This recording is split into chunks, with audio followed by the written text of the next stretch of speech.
Hello, audience. Welcome to Niger Baby in Texas, where leadership, legacy, and bold conversations live. March is Women's History Month, a time to celebrate the women who build industries, lead movements, mentor others, and shape history quietly and powerfully. The theme for 2026 Women's Month is Leading the Change. Today's conversation is about women who do not just rise, they lift others as they climb. And so I am honored to have a conversation with Marissa Trail to talk leadership, resilience, and what it truly means to build legacy as women in today's world. Marissa Trail is a dynamic individual who is worked in finance operations and business excellence.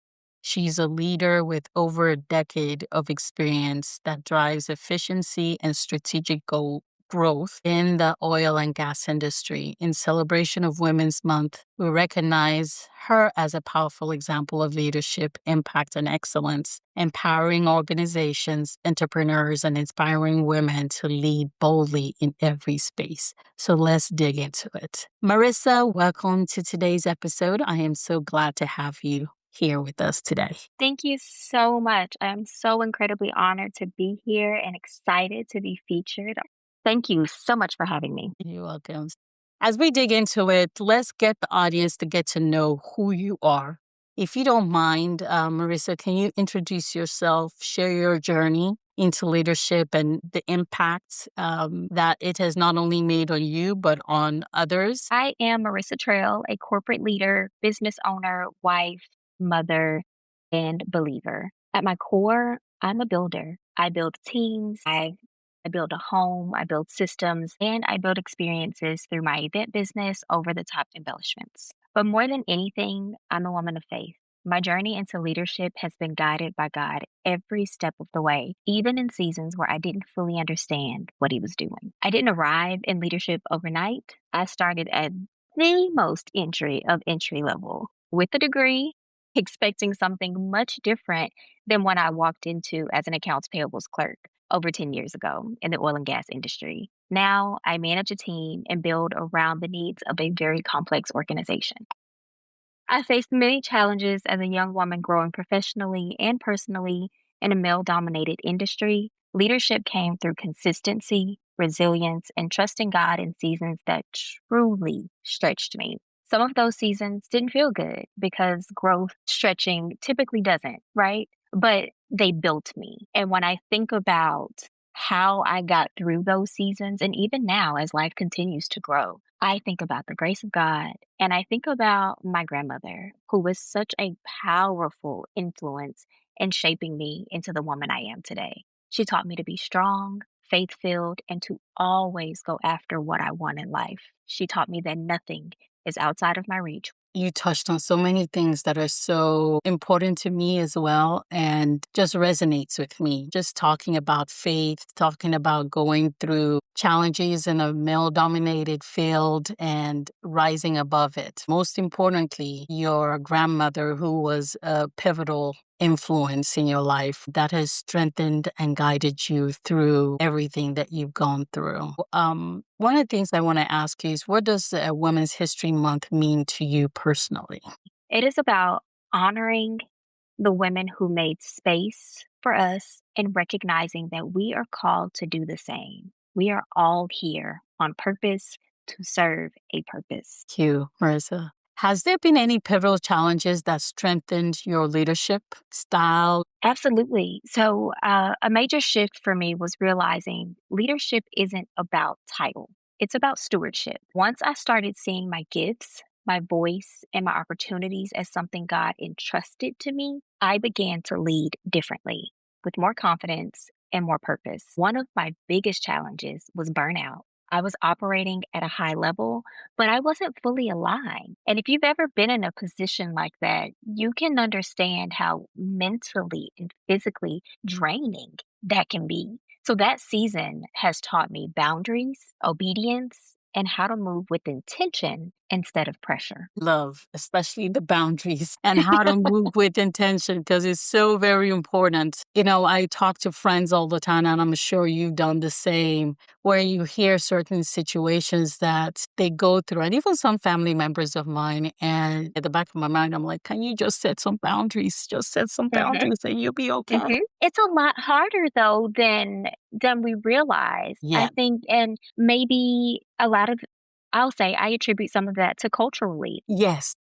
As a culture, are expected certain things are expected of us. Our yes sometimes feels forced. Maybe Yes. we don't I can say for myself, growing up, I was very much a people pleaser. I did not want to disappoint my family. Everything I did, I wanted to make sure I was being a good girl. I wanted to make sure I got good grades. I performed the way I was supposed to perform, carried myself appropriately because I am a reflection of my family. And there's nothing that I want to do to bring dishonor to my family, right? As we grow into adults, we carry those same pressures. And how do you create boundaries without it being perceived as disrespect? Exactly. Or being someone who says no all the time. Or Absolutely. Yep. yeah. Yeah. As we move through the conversation, how have you seen women leadership evolve over the years in I your experience? don't even look back at how much progress we've made in what is it, like 40 to 60 years. Women today are no longer fitting into leadership. We are redefining it. Yes. Confidence comes from knowing who you are and whose you are. Preach. Keep going. So owning your voice. We're no longer waiting for permission. We walk in authority because when God places you in a room, you belong there. It doesn't matter who else in that room believes that you belong there. As long as you have the confidence of it and you know that you are moving intentionally in your assigned purpose, there's nothing to question. I'm here on assignment to fulfill my purpose, and that's what I'm going to do. I agree. And I would say, even when you're in the room, look around the room to see who else you can lift up, who else you Absolutely. can pay attention to, as I would say, disruptors that sometimes I need to pray for. Mhm. Yep, and you can feel it a lot of times. You're Exactly. looking at, you can feel their energy. Yeah. Who's authentic versus who's just performing a role, or. Uh-huh. When I say look around the room, look at those individuals who may not have the confidence that you have, that you can guide or you can lead or you can direct or you can even show how they can build that confidence themselves in that room. That's actually one of my favorite things to do now that I have grown up professionally, being Mhm. someone that did not have many mentors in the younger years of my career, the years that really shaped me professionally.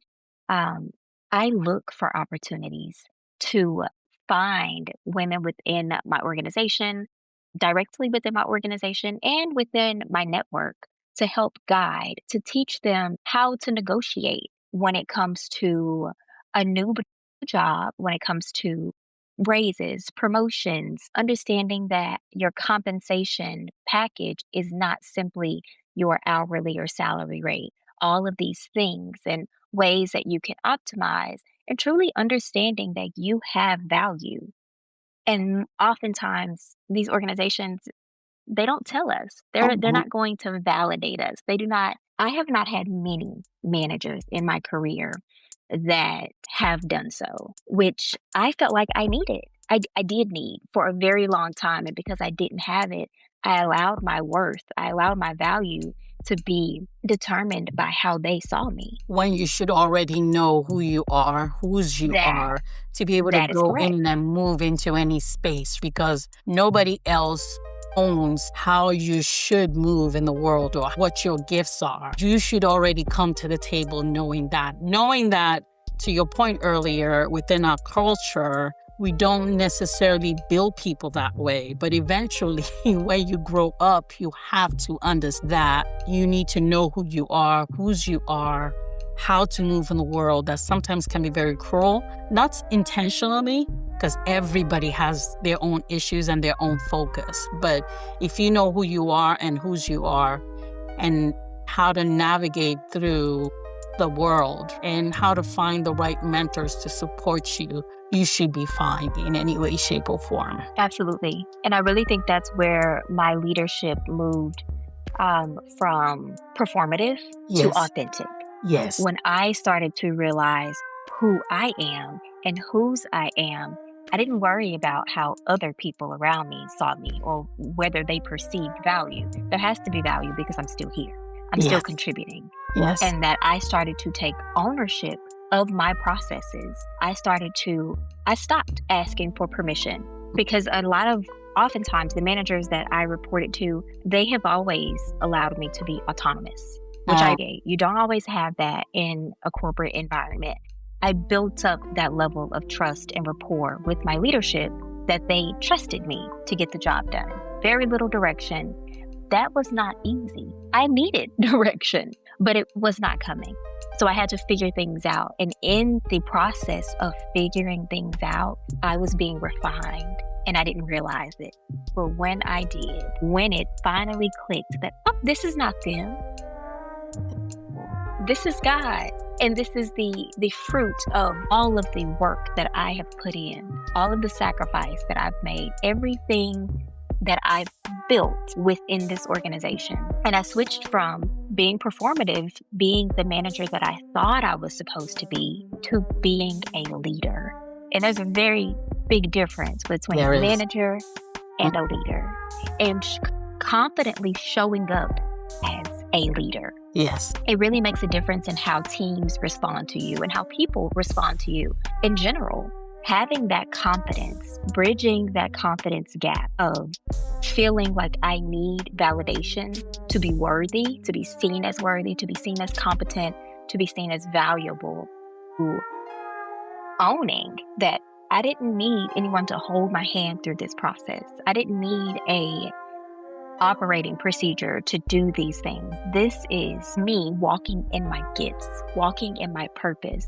And when you find that within yourself, you truly become unstoppable. And you realize that it's not the corporation, it's not the management, it's God.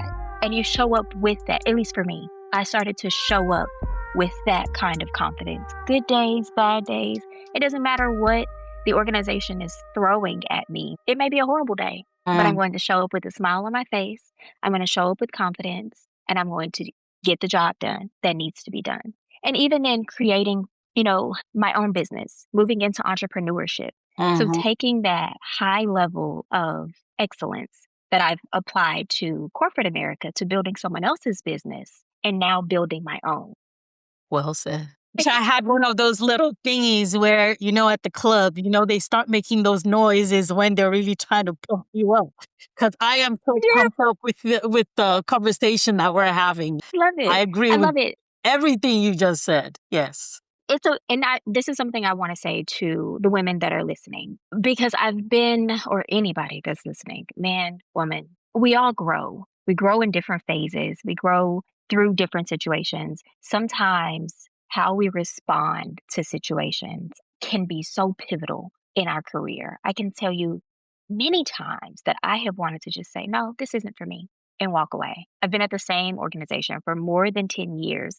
And there had been periods of stagnation there because I was waiting for them. When you are truly walking in your purpose, walking in confidence, knowing that this is being intentional about what you have, those things become less heavy.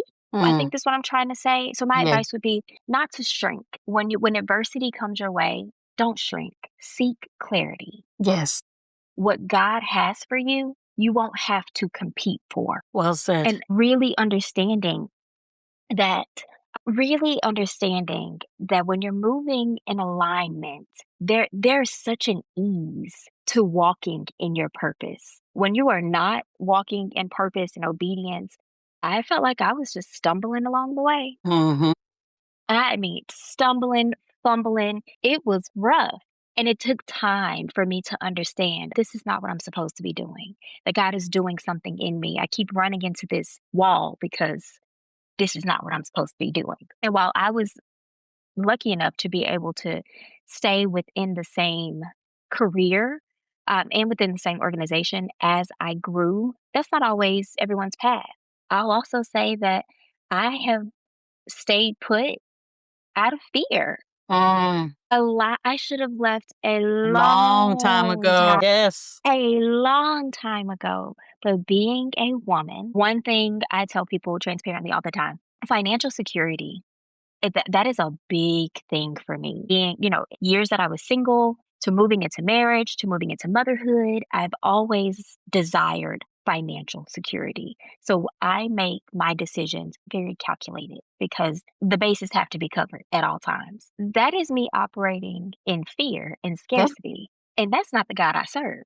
Yes. I serve the God of abundance. So as I grow and as I became more mature professionally, and personally and in my walk with Christ, I've come to realize that that's not my portion. I wasn't doing what I was supposed to be doing. And as I realized that and I started to make those shifts, things became easier. Things are continuously becoming easier as I become more and more aligned. Don't be afraid. Don't be afraid to leave an environment that is not serving you. Don't be afraid to leave an environment that completely drains the life out of you. That is a telltale sign that it's time to move on. And understanding that the grass It's not greener may on the not, other side. Yeah. it's not, the grass is greener where you stand. Hmm. That is what I love to say now. That is my reminder to myself. And the grass is not greener on the other side. The grass is greener wherever I stand because I bring value to every room I walk into. If we were to advise women, or give advice to women who feel unseen or overlooked, in summary, what I'm hearing you say is know who you are, know whose you are, know your gifts, know your worth, have alignment for us is God. So whoever it is your higher power is. For us is having that alignment with God to know that we have somebody to be able to go to be able to guide us and lead us, and not so that we're not walking in fear. It's leading us to who our authentic selves are. It's guiding us to knowing our gifts. In summary, not allowing fear lead you, but most importantly, knowing who you are. Yes. And Oh, understanding that it takes time. yes. We don't always you don't just wake up and say, "Oh, this is my gift." It doesn't really fall out of the sky. It takes Yes. some living. It takes a bit of doing for you to start to realize that this is a gift. And maybe paying attention to where the areas that other people compliment you. You keep Exactly. hearing the same compliment over and over. "Oh, you're so good at this," or "This comes so naturally to you." Things that naturally flow from you are typically things that you've been gifted. Yes. I wholeheartedly believe in that as well. So know your gifts. It's for me, to your point, it takes time, right? For me, after going through a divorce, it really awakened me to paying attention to a number of different things, not just going through that divorce, but my alignment, my stronger alignment with God. I've always had God at the center of my life, but my stronger alignment with Him going through that challenge made me wake up, or God woke me up Mhm, mhm, to what my gifts are, and what I needed to do to be able to move, and removed me from spaces that I really did not need to be in mhm, anymore. To Marissa's point, sometimes you could go through some tough things in life and it just helps awaken you, or it just be just recognizing that as life evolves, there's just so much that you need to also pay attention to. I always tell people we all should be growing. We all should learn to be better every single day. And if we're paying attention to being better, then we'll also pay attention to some of the things that are in our way sometimes. definitely. What would you say, what does legacy mean to you beyond titles and roles, right? It's about obedience, excellence, and faith. To me, legacy is the impact that outlives me and honors God. May my life be a reflection and give glory to the God I serve. I think that's for me in a nutshell. That is what legacy is. Is my life a reflection of love? Is it a reflection of obedience? Am I being excellent in all that I do? Am I moving in faith instead of fear? When I leave this earth, what do I leave behind that will outlive me and all of the lineage and decades of people that come from me. Yes. I definitely, pouring into my children, teaching them values that we share within our family, within our home, things that are important to us. Our faith, understanding that life is not about things, it's more about the impact that you make and how you make other people feel. I think a lot of times people don't realize what a simple thank you does for someone, anyone, but especially as a leader that came up under leaders that did not often say thank you. Forget to say that. Having, yes, empathy, how far that goes, grace. We're all human, we're all people managing different parts of our lives.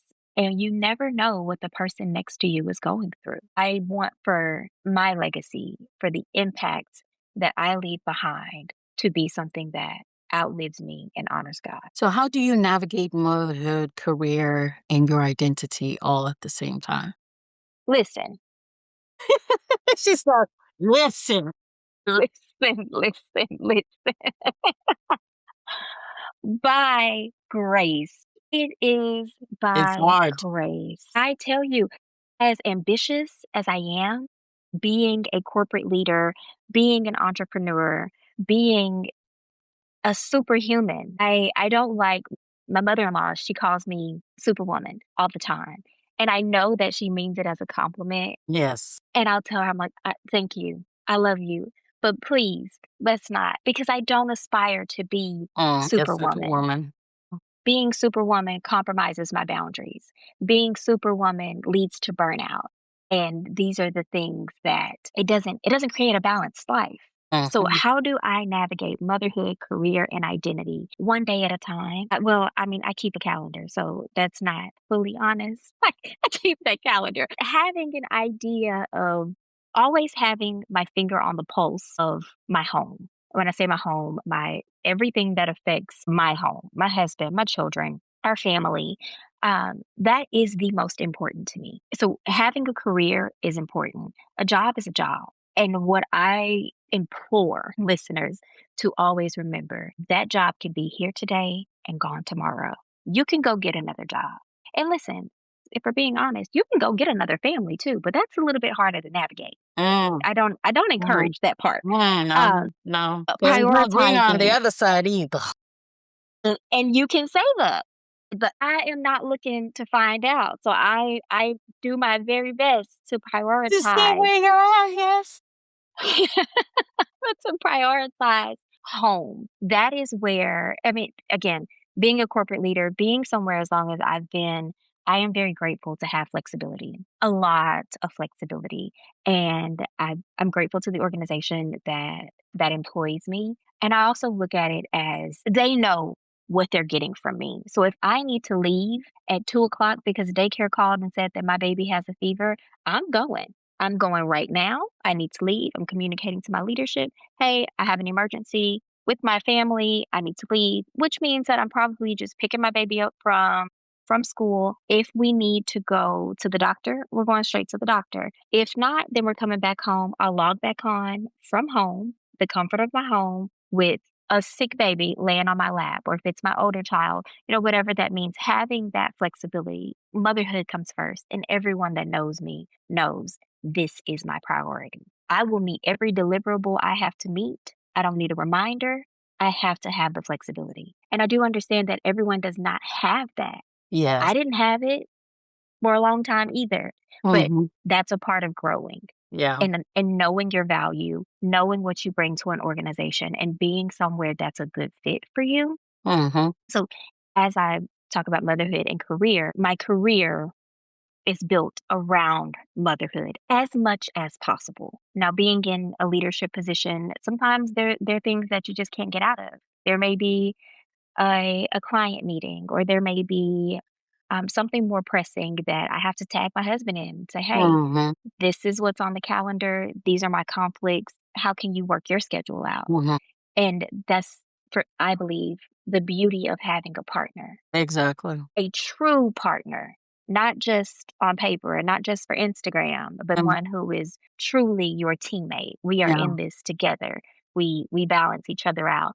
And then identity. I struggled with this for a very long time, that my identity was solely wife and mother. It got to a point where I didn't know who I was outside of that, which is where my business came in. That is where I found passion. That is where I found renewed purpose. That is where I found something just For for me. you. And when I am pouring into myself, I am able to better serve everyone around me. Please, can you say that again and say it louder for the folks in the back to hear? When I started pouring into myself, I then became able to better serve everyone around me. You cannot pour from an empty cup.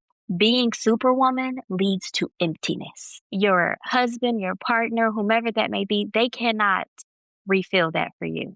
Your children, all of these things outside, you have to take time for yourself. I used to feel guilt if I left for a nail appointment, if I left for um, anything that was just for me, I felt guilty.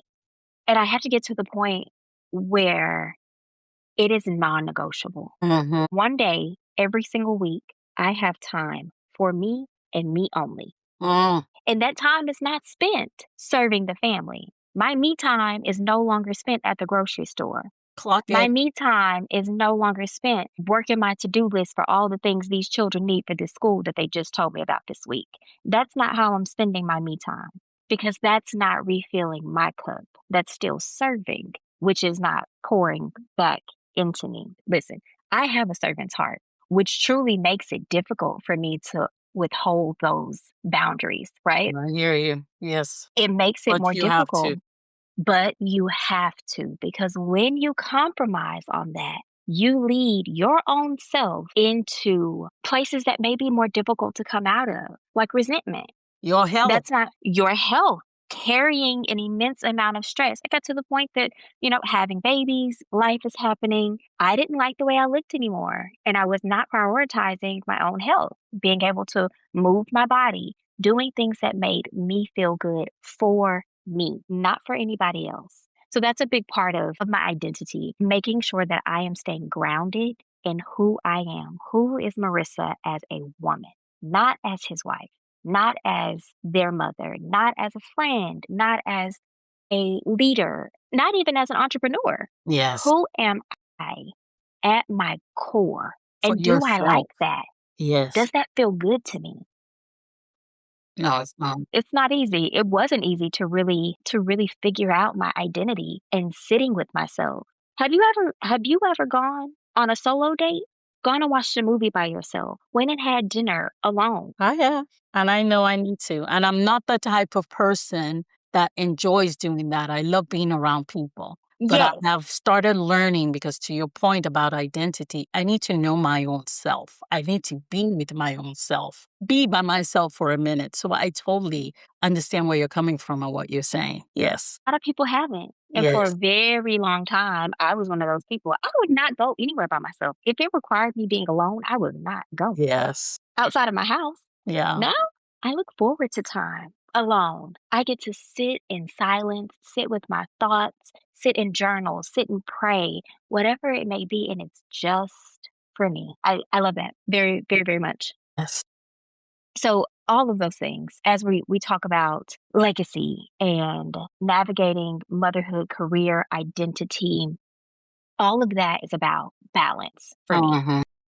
Balance is alignment, not perfection. Each season of our lives requires different things from us. Finding a rhythm for that season versus a scripted dance that you constantly do, To I please think other is key. people. For me, my faith keeps me grounded. My purpose keeps me grounded. What am I doing this for? Why do I show up? And even when I'm out of rhythm, when the balance is off, I can come back to that. I come back to my why. What is my purpose? And then I'm realigned. So yeah, I think if a young woman is listening right now and doubting herself, I would tell her, you're not behind. You're being prepared. Everything that you're going through that may feel challenging, that may feel unfair, those are the things that are building your purpose, Yeah. that is helping you get closer to your purpose, refining your identity. And I want to tell you that obedience opens doors. Doing things that when you feel that tugging at you, like, oh, maybe this is what I'm supposed to be doing, you can't really understand why. Go in the direction of that. And there is ease and flow that comes with obedience and alignment. You're not behind. You're not delayed. You're exactly where you're supposed to be because preparation leads you to truly remarkable opportunities. And when Yes. those opportunities present themselves, you're already ready because you've been preparing all Yes. along. And preparation includes building trust. Absolutely.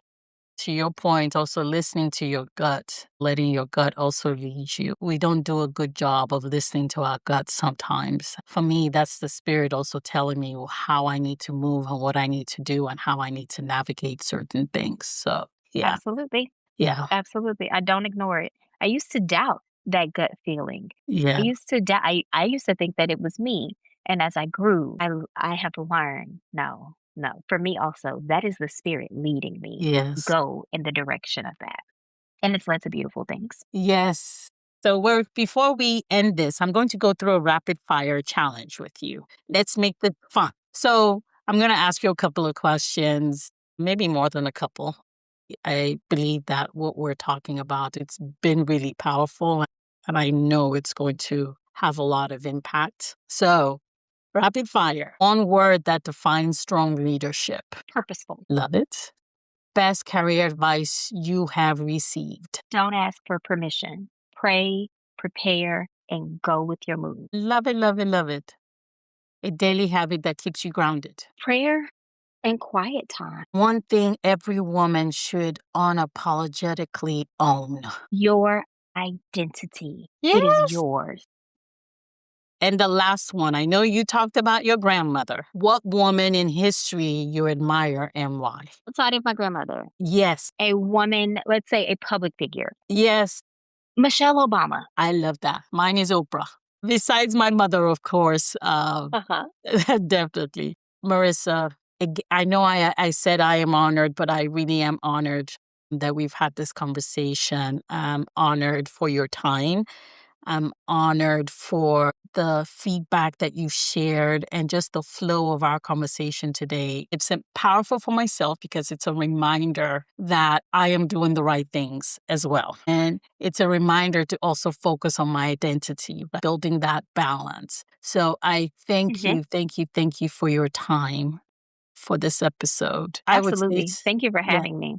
Thank you for being here. I know with Women's History Month about to close, it's not just about looking back. What's really important, I think it's also part of our conversation today, is about how we're building forward. We learn and we grow and we build to take ourselves to the next level. Today's conversation reminds us that leadership is influenced by so many aspects of our lives, by things we go through, by our faith, by knowing who we are and having empathy for others and leveraging our guts and and who we are to be able to present ourselves in a very authentic way.